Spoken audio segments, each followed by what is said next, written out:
Aldehyde और ketone पर आधारित बहुत ही महत्वपूर्ण प्रश्न आपके सामने है। नाभिक स्नेही योगात्मक अभिक्रियाओं के लिए एल्डिहाइड की क्रियाशीलता कीटोन से अधिक होती है। क्यों होती है? क्या आप इस प्रश्न का उत्तर जानते हो? अगर पता हो तो कमेंट करो और लापता हो तो पूरा वीडियो ध्यान से देखो। एल्डिहाइड को RCHO लिखते हैं, कीटोन को RCOR लिखते हैं। एल्डिहाइड का संरचना सूत्र इस तरह से लिखा जाता है और कीटोन का संरचना सूत्र इस तरह से लिखते हैं। इन दोनों में कार्बोनिल समूह होता है, C डबल बॉन्ड O। इस समूह को कार्बोनिल समूह बोलते हैं। यहाँ पर एक सिग्मा बंध होता है और एक पाई बंध होता है। पाई बंध दुर्बल होता है, सिग्मा बंध प्रबल होता है। दुर्बल होने के कारण पाई बंध सरलता से टूट जाता है। प्रत्येक सहसंयोजक बंध में 2 इलेक्ट्रॉन होते हैं। ऑक्सीजन की विद्युत ऋणता कार्बन से अधिक होती है, तो जब पाई बंध टूटता है तो बंध के दोनों इलेक्ट्रॉन ऑक्सीजन पर चले जाते हैं। ये दोनों इलेक्ट्रॉन ऑक्सीजन परमाणु पर चले जाते हैं, तो इस पर ऋणावेश और इस पर धनावेश आ जाता है, क्योंकि यहाँ पर इलेक्ट्रॉन की अधिकता हो जाती है और यहाँ पर इलेक्ट्रॉन की कमी हो जाती है, तो दोनों पर आवेश उत्पन्न हो जाता है। मान लो एल्डिहाइड और कीटोन की क्रिया हाइड्रोजन साइनाइड के साथ की जाती है, तो हाइड्रोजन साइनाइड में क्या होता है?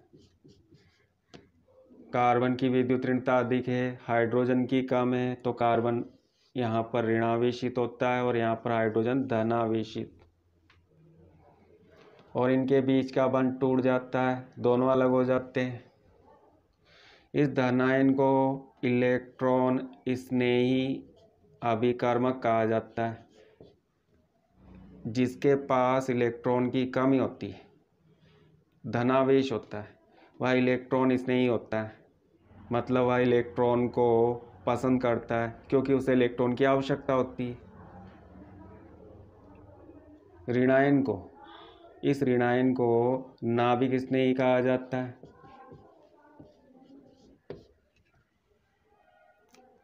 जिसके पास इलेक्ट्रॉन की अधिकता होती है उस पर ऋणावेश होता है और वह इलेक्ट्रॉन लेता नहीं है, वह इलेक्ट्रॉन को देता है। तो इलेक्ट्रॉन स्नेही इलेक्ट्रॉन ग्राही होते हैं, इलेक्ट्रॉन को लेते हैं, और नाभिक स्नेही इलेक्ट्रॉन दाता होते हैं, इलेक्ट्रॉन को देते हैं। ये दोनों इस कार्बोनिल समूह पर आक्रमण करते हैं, परंतु इन दोनों में से पहले आक्रमण कौन करता है, इस बात का हमें पता लगाना होगा। कैसे पता लगाते हैं? अगर आप जानना चाहते हो तो ध्यान से समझना। मान लो पहले इलेक्ट्रॉन स्नेही इस पर आक्रमण करता है, तो H+ इन दोनों परमाणुओं में से किस पर आक्रमण करेगा? इसके पास इलेक्ट्रॉन की कमी है, इसके पास इलेक्ट्रॉन की अधिकता है, तो प्लस इस ऋणावेशित ऑक्सीजन पर आक्रमण करेगा, और ये दोनों इलेक्ट्रॉन ऑक्सीजन से लेकर इसके साथ बंध बना लेगा और दोनों का आवेश समाप्त हो जाएगा। इस तरह से जो संरचना बनती है जिसमें कार्बन पर धनावेश होता है, उस आयन को कार्ब धनायन बोला जाता है। आप इसे कार्बोकेटायन भी बोल सकते हो।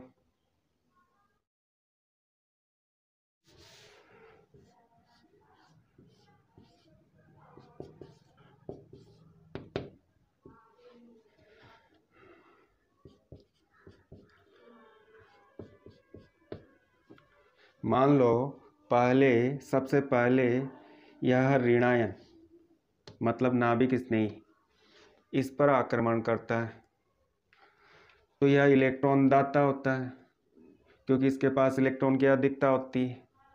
तो यह इन दोनों में से किस परमाणु पर अटैक करेगा? जिसके पास इलेक्ट्रॉन की कमी होगी। यह इलेक्ट्रॉन देना चाहता है और कार्बन इलेक्ट्रॉन लेना चाहता है, तो यह इस कार्बन पर अटैक करता है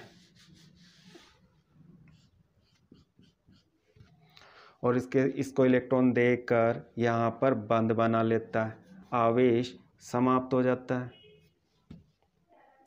इस प्रकार से बना ऋणायन जिसमें ऑक्सीजन पर ऋणावेश होता है, तो इस प्रकार के ऋणायन को ऑक्सोनियम आयन कहते हैं।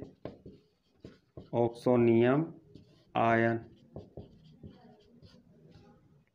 कार्बन आयन को ध्यान से देखने पर हमें क्या पता चलता है? कार्बन के पास 3 सहसंयोजक बंध है, प्रत्येक बंध में 2 इलेक्ट्रॉन होते हैं। तो कार्बन के पास कुल कितने इलेक्ट्रॉन हैं? 6 इलेक्ट्रॉन हैं। मतलब कार्बन का अष्टक अपूर्ण है।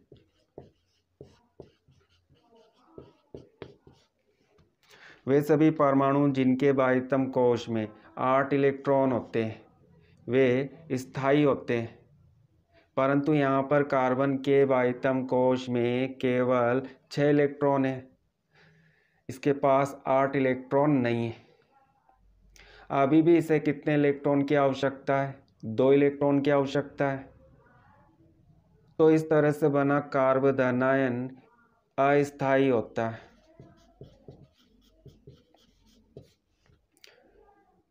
परंतु जब हम ऋणायन की बात करते हैं, इस आयन की बात करते हैं, तो कार्बन 4 सहसंयोजक बंध बनाता है। कार्बन के पास 8 इलेक्ट्रॉन होते हैं, इसका अष्टक पूर्ण होता है। अष्टक पूर्ण होने का मतलब यह कार्बन स्थायी है। अगर इलेक्ट्रॉन स्नेही अभिकर्मक इस समूह पर आक्रमण करता है तो अस्थायी कार्बन आयन बनता है, मतलब कम स्थायी कार्बन आयन बनता है। और नाभिक स्नेही इस कार्बन पर अटैक करता है तो स्थायी ऑक्सोनियम आयन बनता है। देखो, इस बात को समझो।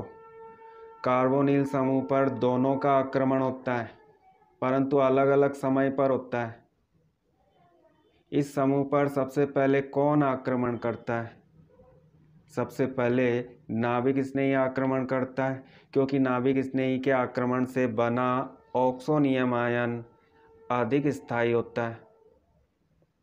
और बाद में इलेक्ट्रॉन स्नेही का आक्रमण होता है, जिसे हम इस तरह से लिख सकते हैं।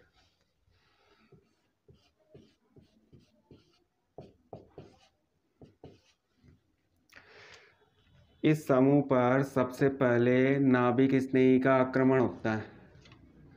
सभी ऋणायन नाभिक स्नेही होते हैं और नाभिक स्नेही को Nu- से प्रदर्शित करते हैं और यह सीधे इस कार्बन पर आक्रमण करता है।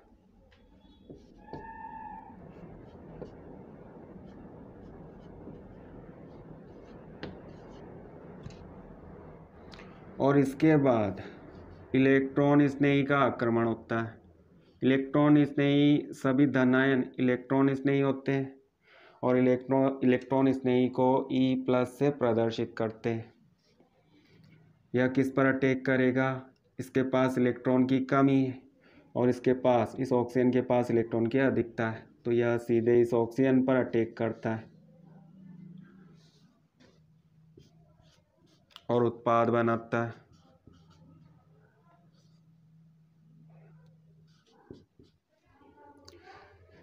यह पहला पद मंद गति से होता है और दूसरा पद तीव्र गति से होता है।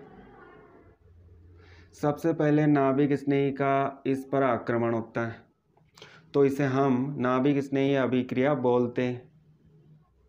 इस अभिक्रिया में पाई बॉन्ड टूटता है और दोनों परमाणुओं के साथ नाभिक स्नेही और इलेक्ट्रॉन स्नेही अभिकर्मक जुड़ जाते हैं, मतलब योग हो जाता है। नाभिक स्नेही और इलेक्ट्रॉन स्नेही अभिकर्मक का कार्बन और ऑक्सीजन पर योग हो जाता है, तो यह योगात्मक अभिक्रिया है।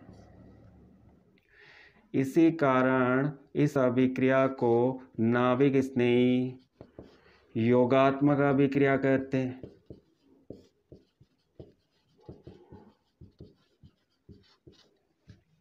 अब हम बात करते हैं कि एल्डिहाइड और कीटोन दोनों में से कौन अधिक नाभिक स्नेही योगात्मक अभिक्रियाएं देता है और क्यों देता है। फॉर्मेल्डिहाइड को हम इस तरह से प्रदर्शित करते हैं, HCHO फॉर्मेल्डिहाइड। एसिटेल्डिहाइड को हम इस तरह से प्रदर्शित करते हैं,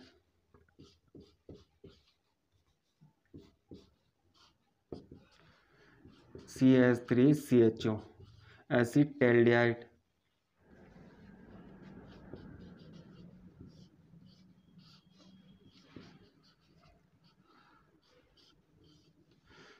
यह कीटोन है और इसका सामान्य नाम एसीटोन है।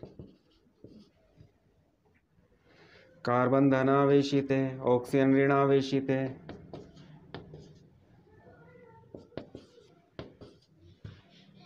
यहाँ पर कार्बन 3 सिग्मा बंध बनाता है और जब कार्बन के सिग्मा बंध 3 होते हैं तो कार्बन का संकरण sp2 होता है।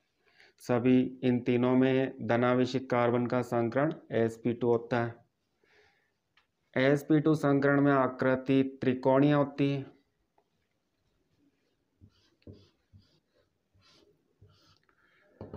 यह त्रिकोणीय आकृति है। ये तीनों बंध एक ही तल में होते हैं। यहाँ पर ये तीनों इस व्हाइट बोर्ड के तल में होते हैं, तो इसे हम समतलीय आकृति बोलते हैं। समतलीय त्रिकोणीय आकृति। कार्बन पर धनावेश होता है, तो इस कार्बन पर नाभिक स्नेही आक्रमण करता है। नाभिक स्नेही का आक्रमण किस दिशा से होता है। ऑक्सीजन परमाणु पर 2 एकाकी युग्म होते हैं। अगर नाभिक स्नेही NU- इस ऑक्सीजन की ओर से, ऑक्सीजन की दिशा से इस कार्बन पर आक्रमण करता है, तो ऑक्सीजन और नाभिक स्नेही के इलेक्ट्रॉनों में प्रतिकर्षण होता है। दोनों के इलेक्ट्रॉन एक दूसरे को प्रतिकर्षित करते हैं, तो इस दिशा से आक्रमण कठिनाई से होता है। इस तरह से हम इस पेपर को एक तल मान लेते हैं और ये तल इस तरह से होता है। तो ऑक्सीजन की दिशा से अगर नाभिक स्नेही आक्रमण करता है तो ऑक्सीजन और नाभिक स्नेही के इलेक्ट्रॉनों के बीच में प्रतिकर्षण होता है, तो ऑक्सीजन वाली दिशा से नाभिक स्नेही का आक्रमण नहीं होता। और यदि हम इन दोनों बंधों वाली दिशा से नाभिक स्नेही का आक्रमण करते हैं तो इन दोनों बंधों के साथ जुड़े हुए परमाणु इस नाभिक स्नेही को कार्बन तक पहुंचने नहीं देते, मतलब नाभिक स्नेही के मार्ग में रुकावट डालते हैं इन दोनों से जुड़े हुए परमाणु। तो इस तल को हम इस तरह से लेते हैं, इस तल के लंबवत ऊपर की ओर। यहाँ से नाभिक स्नेही आक्रमण कर सकता है सीधे इस कार्बन पर, और इस तल के लंबवत नीचे की ओर से भी नाभिक स्नेही आक्रमण कर सकता है इस कार्बन पर। ना तो आगे से ना पीछे से। नाभिक स्नेही का अटैक ऊपर से हो सकता है और नीचे से हो सकता है। अब आप इन तीनों को ध्यान से देखो। यहाँ पर इस कार्बन के साथ छोटे आकार के परमाणु जुड़े होते हैं। नाभिक स्नेही इस तल के लंबवत इस कार्बन पर अटैक करता है, सरलता से आक्रमण होता है, मतलब नाभिक स्नेही योगात्मक अभिक्रिया सरलता से होती है, यहाँ पर कोई रुकावट नहीं आती। परंतु एसिटेल्डिहाइड में कार्बन के साथ एक छोटे आकार का परमाणु जुड़ा होता है और एक बड़ा परमाणुओं का समूह होता है, एक बड़ा समूह होता है। इस CH3 को यहाँ पर हम बनाते हैं तो कार्बन के साथ 3 हाइड्रोजन इस तरह से जुड़े होते हैं। तो यहाँ पर एक बड़ा समूह होता है। तो जब नाभिक स्नेही इस त्रिकोणीय आकृति के तल के लंबवत ऊपर से या नीचे से इस पर अटैक करता है तो बड़े आकार के समूह के ये सभी परमाणु इसके रास्ते में थोड़ी सी रुकावट डालते हैं।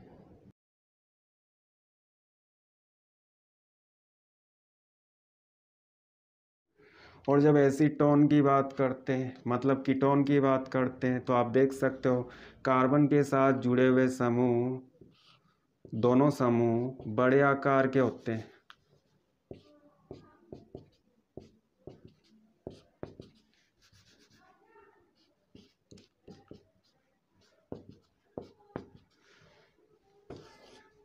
दो बड़े एल्किल समूह इस कार्बन के साथ जुड़े होते हैं तो नाभिक स्नेही ऊपर से आक्रमण करता है तो यह समूह इसके आक्रमण में रुकावट डालता है, और नाभिक स्नेही नीचे से आक्रमण करता है तो यह समूह इसके आक्रमण में रुकावट डालता है। दोनों दिशाओं से रुकावट होती है और यहाँ पर एक ही दिशा से रुकावट होती है। ऊपर से आक्रमण करेगा तो कठिनाई से आक्रमण होगा और पीछे से यानी कि नीचे से आक्रमण करेगा तो सरलता से होगा। और सबसे सरलता से आक्रमण नाभिक स्नेही का कार्बन पर सबसे सरलता से आक्रमण फॉर्मेल्डिहाइड में होता है, क्योंकि इसमें दोनों छोटे आकार के समूह हैं। तो इन छोटे आकार के समूहों के कारण इसके रास्ते में कोई रुकावट नहीं आती। यह सरलता से कार्बन पर ऊपर और नीचे दोनों तल के दोनों ओर की दिशाओं से आक्रमण कर सकता है। दोस्तों, इस प्रभाव को त्रिविम बाधा कहते हैं।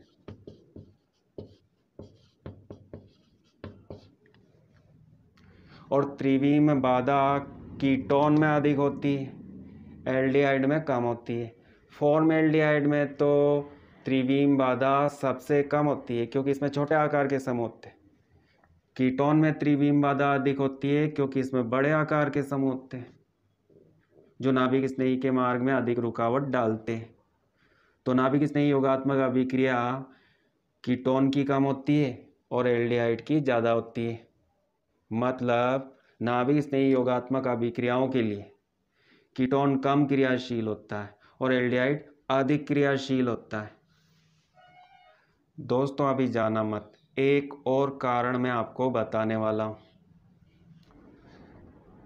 कार्बन धनावेशित होता है, मतलब कार्बन के पास इलेक्ट्रॉन की कमी होती है। नाभिक स्नेही ऋणावेशित होता है, मतलब इसके पास इलेक्ट्रॉन की अधिकता होती है तो यह इलेक्ट्रॉन देना चाहता है और कार्बन इलेक्ट्रॉन लेना चाहता है। अगर कार्बन के पास इलेक्ट्रॉन की कमी अधिक होती है, मतलब कार्बन पर धनावेश अधिक होता है, धनावेश की मात्रा अधिक होती है, तो नाभिक स्नेही का आक्रमण तेजी से होगा। फॉर्मेल्डिहाइड में कार्बन से जुड़े हुए दोनों परमाणु हाइड्रोजन होते हैं, जबकि एसीटेल्डिहाइड में एक मैथिल समूह जुड़ा होता है और एसीटोन में 2 मैथिल समूह जुड़े होते हैं। मैथिल समूह एक प्रभाव प्रदर्शित करता है जिसे हम प्रेरणिक प्रभाव कहते हैं। प्रेरणिक प्रभाव, इसे हम आई प्रभाव भी कहते हैं। और मैथिल समूह प्लस आई प्रभाव प्रदर्शित करता है, जिसका मतलब है मैथिल समूह बंध के इलेक्ट्रॉनों को धकेलता है, प्रतिकर्षित करता है, क्योंकि इसका प्लस आई प्रभाव होता है। यह इलेक्ट्रॉन प्रतिकर्षी समूह होता है तो यह इलेक्ट्रॉन को इस ऑक्सीजन की ओर धकेलता है। इस बंध में इलेक्ट्रॉन होते हैं, ये इलेक्ट्रॉन इस कार्बन की ओर धकेले जाते हैं तो कार्बन पर इलेक्ट्रॉन का घनत्व बढ़ जाता है और कार्बन पर धनावेश घट जाता है। कार्बन से इलेक्ट्रॉन दूर चले जाते हैं तो कार्बन पर धनावेश आ जाता है, लेकिन इस मेथिल समूह के प्लस आई प्रभाव के कारण बंध के इलेक्ट्रॉन कार्बन की ओर शिफ्ट हो जाते हैं, कार्बन की ओर खिसक जाते हैं। तो कार्बन के पास इलेक्ट्रॉन की मात्रा बढ़ने लगती है, तो धनावेश घटने लगता है। तो यहाँ पर नाभिक स्नेही का आक्रमण धीमी गति से होगा, क्योंकि यह तो इलेक्ट्रॉन देना चाहता है, परंतु कार्बन क्या बोलता है कि मेरे पास इलेक्ट्रॉन की कमी अधिक नहीं है। यहाँ पर इलेक्ट्रॉन की कमी अधिक है, परंतु इस कार्बन के पास इलेक्ट्रॉन की कमी नहीं है, क्योंकि इस ओर से इलेक्ट्रॉन खिसक कर इसके पास आ जाते हैं। तो नाभिक स्नेही का आक्रमण धीमी गति से होता है। और इस एसीटोन की बात करते हैं, तो इसमें नाभिक स्नेही का आक्रमण बहुत ही धीमी गति से होगा। क्यों होगा, क्या आप बता सकते हो? यहाँ पर दो मेथिल समूह हैं। इस मेथिल समूह का प्लस आई प्रभाव, दूसरे मेथिल समूह का प्लस आई प्रभाव, और दोनों मिलकर इलेक्ट्रॉन को, बंध के इलेक्ट्रॉन को कार्बन की ओर धकेलते हैं। तो कार्बन के पास इलेक्ट्रॉन का घनत्व इन दोनों से अधिक हो जाता है। जब कार्बन के पास इलेक्ट्रॉन की अधिकता होती है तो वह इलेक्ट्रॉन नहीं लेना चाहता, उसकी इलेक्ट्रॉन लेने की प्रवृत्ति कम हो जाती है। तो नाभिक स्नेही का आक्रमण इस कार्बन पर कठिनाई से होता है। आक्रमण तो होता है, लेकिन बहुत ही धीमी गति से होता है। तो नाभिक स्नेही योगात्मक अभिक्रियाओं में कीटोन सबसे कम क्रियाशील होते हैं। उनसे अधिक क्रियाशील एल्डिहाइड होते हैं, और एल्डिहाइड में एसिटेल्डिहाइड की क्रियाशीलता कीटोन से अधिक होती है, परंतु इस फॉर्मेल्डिहाइड की क्रियाशीलता एसिटेल्डिहाइड से भी अधिक होती है। इनकी क्रियाशीलता का क्रम इस तरह से होता है, यह सबसे अधिक क्रियाशील है और यह सबसे कम क्रियाशील है। तो कीटोन की क्रियाशीलता एल्डिहाइड से कम होती है। उसके दो कारण हैं। पहला कारण त्रिविम बाधा, और दूसरा कारण प्रेरणिक प्रभाव।